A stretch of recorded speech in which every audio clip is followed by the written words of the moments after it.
will spend your first time in the studio with my boy Mixed by Crook, and this was all by another engineer not being able to be there. Yeah. Mixed by Crook was the guy who was available, and boom, you know what I'm saying? It was fate. It was fate. There you go. It was fate. Now, when you originally meet Mixed by Crook, what are you going in there thinking about? You know, were you like expecting the other engineer, or was it kind of like, okay, well, we finna go to work, let's do it? I honestly didn't give a shit because I didn't care about rap back then. Yeah. I was just going because SVG Preem begged me to go. Shout out to Not Preem, begging as in like I wasn't fucking with bro, because that's my boy. But as in like he was trying to get me to rap. Like I'm telling you, everyone around me since a youngin was trying to get me to rap, and I didn't give a fuck. You know what I mean? That wasn't, you feel me? Like I would do it fucking around, and then, but I wouldn't take it serious. Like I'm not gonna pay for no studio session. Like, but this whole rap thing came to you. It was meant to be. So Preem, he was like, he booked a session. He would book other sessions with other engineers, and then this one day, I talked to him like the day before. He was like, "Bro, come to my session. Come to my session. Let's make one song. Just make one song." And then that happened to be the day the other engineer dropped out. Crook ended up stepping up, taking the session. So I pull up. I'm on some I don't give a fuck shit. The sessions start at like 4. I pulled up at like 6:30. 4 hours yeah, late. exactly. Yeah, I'm pulling up late. I don't care. Yeah.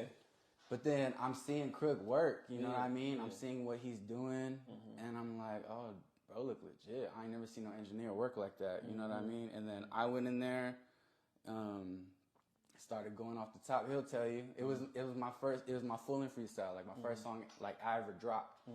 And I went in there, rapped for like 2 minutes straight, and I remember hearing Crook like through the playback, like, bro, he's going crazy. He's still going, like, you know what I mean, like.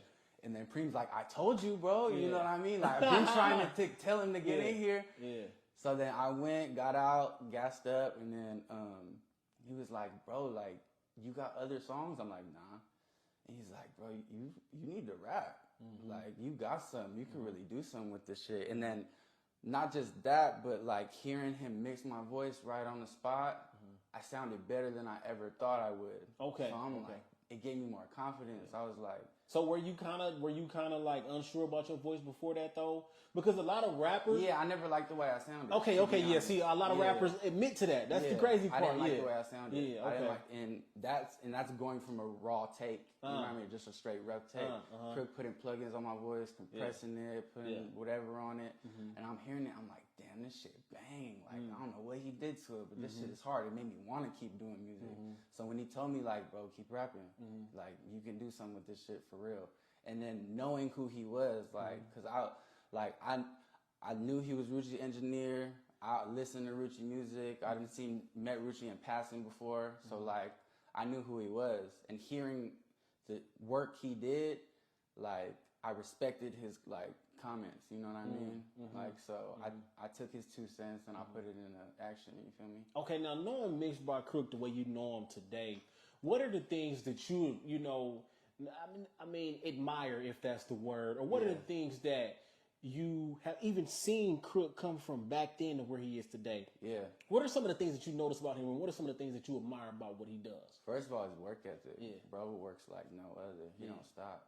He don't stop, and he don't ever make excuses for himself, no matter what's going on in his life personally, or if he had, like, I remember when Crook used to have a job, and like he would have to work at 6 a.m., but he would be in the studio from 8 until 5:30, and then go to work, no sleep. Yeah, you feel me? Like, and then he would work from like 6 to the afternoon type shit, like, and do it all over again the next day. And he wouldn't even bat an eye or complain at all. Like, you feel me? It was all about the work, the grind. You could tell he wanted to be there, and like, and it wasn't just to get a bag. It was because he loved it and he wanted to get better. Like, mind you, Crook is already great, but you could tell he has this hunger in him still, and that's something I always admired about him, and it rubbed off on me. Like, because that's why they say you iron sharpens iron. It does. Your company, the company you keep. For sure. Yeah. And like, I'm forever grateful for him, because when I first started rapping, he would take me to sessions, just so I could soak up game. Yeah. You know what I mean? Yeah. Like, he would take me every session you could think of.